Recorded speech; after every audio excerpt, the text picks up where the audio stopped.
नमस्कार, मैं हूं गीतम सिंह और आप देख रहे हैं 7 इंडिया न्यूज़। उत्तर प्रदेश में एक बहुत बड़ी घटना हो गई है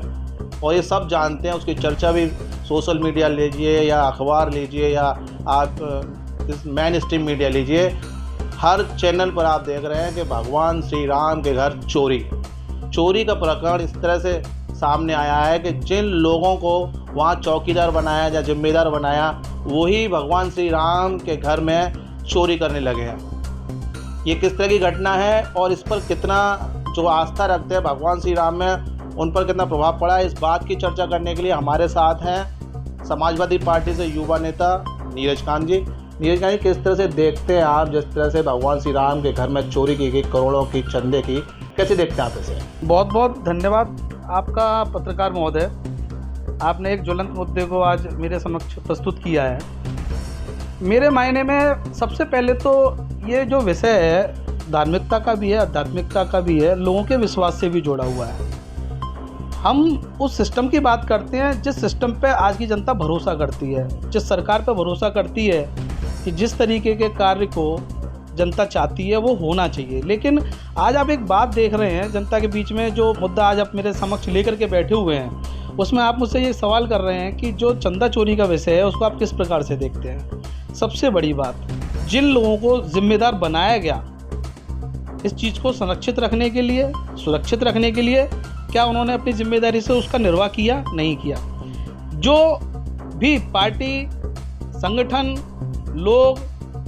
उच्च स्तर पर बैठे हुए समिति के लोग इस चंदा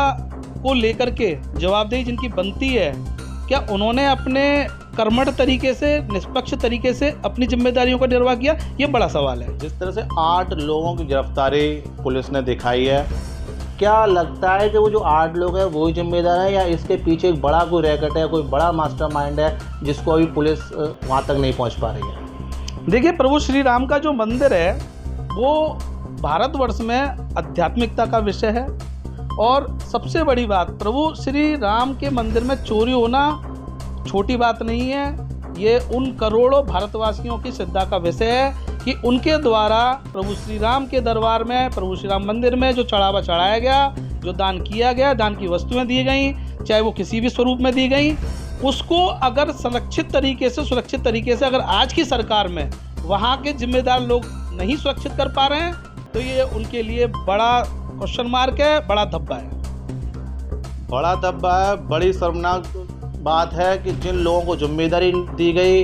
वो लोग भगवान श्री राम के जो नाम पर जो चंदा आ रहा था उसको संरक्षित नहीं कर पाए। ये एक बड़ी आस्था का विषय है। जो लोग जो भगवान श्री राम में आस्था रखते हैं उन लोगों ने आंख बंद करके चढ़ावा दिया और उस चढ़ावे को कहीं ना कहीं वहाँ जो लोग बैठे थे, जहाँ लोग पूजा पाठ करते हैं, जहाँ लोग जिस चंदे की देखभाल करते हैं, उन्हीं लोगों ने उस चंदे की चोरी की। ये अपने आप में बड़ा सोचनीय विषय है कि जहाँ हम एक तरफ कहते हैं कि भगवान श्री राम को लाए हैं, उनकी प्राण प्रतिष्ठा कराई, बड़े आयोजन किए गए, सरकार ने भी बड़ा समर्थन किया, लेकिन वहीं अगर हम देखें तो जिस तरह से चोरी हुई, जिस तरह से वहाँ लूट की गई, जिस तरह से चंदा को कहीं ना कहीं उस अवैध तरीके से चुराया गया, वो अपने आप में निंदनीय विषय है। क्योंकि ये आस्था का विषय है। करोड़ों अरबों लोग भगवान श्री राम में आस्था रखते हैं और वो आज दुखी हैं, परेशान हैं, आहत हैं कि वो ये लोग सोच रहे हैं कि जिन लोगों ने भगवान श्री राम के घर को नहीं छोड़ा, वो लोग किस तरह से आस्था की बात कर रहे हैं, किस तरह से भगवान श्री राम की बात कर रहे हैं, किस तरह से वो उनके चरणों में रहकर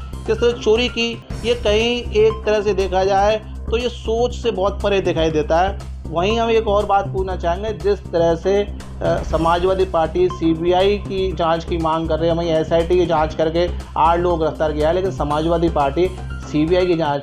जांच की मांग कर रही है। आप समाजवादी पार्टी के युवा नेता हैं, किस तरह से देखते हैं, कितनी उचित मांग आप लोग कर रहे हैं? आपके राष्ट्रीय अध्यक्ष ने जो बात उठाई वो कितनी उचित है? पत्रकार महोदय, मैं आपको बताना चाहूँगा, आज के समय में जिस सरकार का राज हमारे भारतवर्ष में चल रहा है वो लॉ एंड ऑर्डर को फॉलो करने वाली सरकार बोली जाती है। और उनके जो मुखिया हैं वो ये बात कहते हैं कि हमारी सरकार के रहते कहीं पे भी कोई किसी भी प्रकार का क्राइम नहीं हो सकता है। हम पूछना चाहते हैं कि जब एक छोटा सा पीड़ित व्यक्ति किसी भी कंप्लेंट को लेकर के जाता है, पुलिस एक्टिवेट हो जाती है, या सरकार के किसी व्यक्तित्व विशेष को लगता है कि किसी ने गलत कर दिया, उसके यहाँ बुलडोजर चल जाता है, न्यायिक व्यवस्था तत्काल प्रभाव से लागू कर दी जाती है, तो आज इतना बड़ा कांड जब चंदा चोरी को लेकर के हो गया है तो वो सरकार हमें जवाब दे कि ये ऐसा हो कैसे गया। सीबीआई की मांग अखिलेश जी ने की है, तो एसआईटी की जांच हो चुकी है, तो आप कितना उचित मानते हैं सीबीआई की जांच होनी चाहिए? ये जो मास्टरमाइंड हैं, जिस तरह से जो 8 लोग पकड़े गए हैं, वो तो कहीं ना कहीं लोग कह रहे हैं, अगर सूत्रों की माने तो ये कहा जा रहा है कि ये तो सिर्फ मोहरे हैं, इनके पीछे जो इनके मास्टरमाइंड है, जो ज़्यादा सरदार हैं, वो भी बाकी है। सनातन सभ्यता को लेकर के जिस तरीका का कृत्य आज की डेट में किया गया, सनातनी सभ्यता में से घोर महापाप बोला जाता है। मैं मांग तो आप तो केवल कानूनी रूप से मांग कर रहे हैं, जो कि सिस्टम वाली बात होती है। मैं सनातनी सभ्यता को मानते हुए, हिंदू धर्म में विश्वास करते हुए इन महापापियों को फांसी की सजा देने की बात करता हूँ।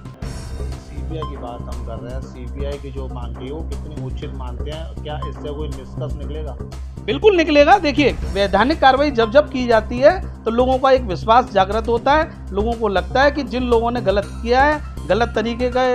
अपने कृत्य को अंजाम दिया है, उसके खिलाफ निष्पक्ष रूप से जब कार्रवाई होती है, इस तरीके की बड़ी जांचें जब की जाती हैं तो लोगों का विश्वास अधिक मजबूत होता है। क्या लग रहा है कि जिस तरह से जांच की जा रही है, उस तरह से जिस तरह से लोग कह रहे हैं कि भाई अभी जांच बाकी है, जांच में कहीं ना कहीं सीबीआई की जांच होनी चाहिए, जो मेन इसमें जो दोषी हैं वो पकड़े जाने चाहिए, कई लोगों के नाम सामने आ रहे हैं, जिस तरह से संजय सिंह जी लगातार कह रहे हैं कि मुझसे आप क्या कहते हैं सबूत मैं दे सकता हूं, उन लोगों को पकड़िए जो लोग इसमें कहीं ना कहीं अहम भूमिका निभाते हैं। तो सीबीआई की जांच से कुछ हो पाएगा या फिर एसआईटी की जांच अपने आप में उचित है? जिस सरकार में बैठ करके इस तरीके का कृत्य हो गया हो, घोर महापाप हो गया हो, हम उस पर कैसे विश्वास जता लें, कैसे ये यकीन कर लें कि जो जांच की जा रही है बिल्कुल ठीक की जा रही है? जिस तरीके से इसको ढिलाई में ला करके दिन प्रतिदिन डिले किया जा रहा है, इससे नहीं लगता है कि निष्पक्ष रूप से उन लोगों तक कार्रवाई पहुंच पाएगी जो वाकई इस घटना को अंजाम दे करके चुके हैं।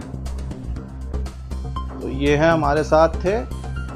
समाजवादी पार्टी से युवा नेता नीरज कांत जी। नीरज कांत जी का ये कहना है कि सनातन धर्म में चोरी करना भी एक महापाप होता है और ये तो भगवान श्री राम के घर में चोरी का मामला है। जिस तरह से कहते हैं कि बुराई पर अच्छाई की जीत को लेकर रावण का नाम दिया जाता है, वहीं ये सामने आ रहा है कि भगवान श्री राम के घर में उनके भक्त नहीं, वो रावण निवास कर बैठे हैं और उस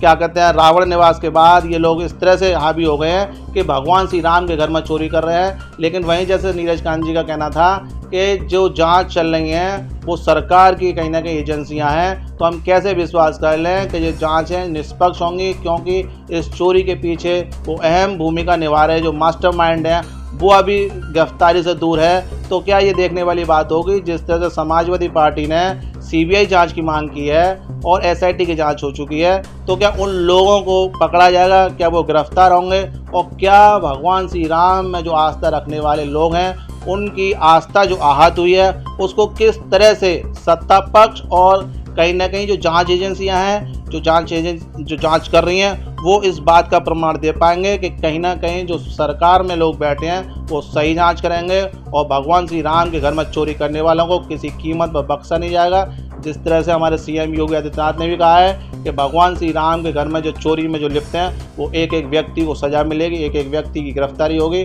तो यही अब आगे देखना होगा, क्या आगे की जो जांच होगी उसमें जो चोरी में जो अहम रोल निभा रहे हैं, जो इसके मास्टरमाइंड हैं, वो कब गिरफ्तार होंगे। 7 इंडिया न्यूज़ के लिए भगवान सिंह के साथ गीतम सिंह।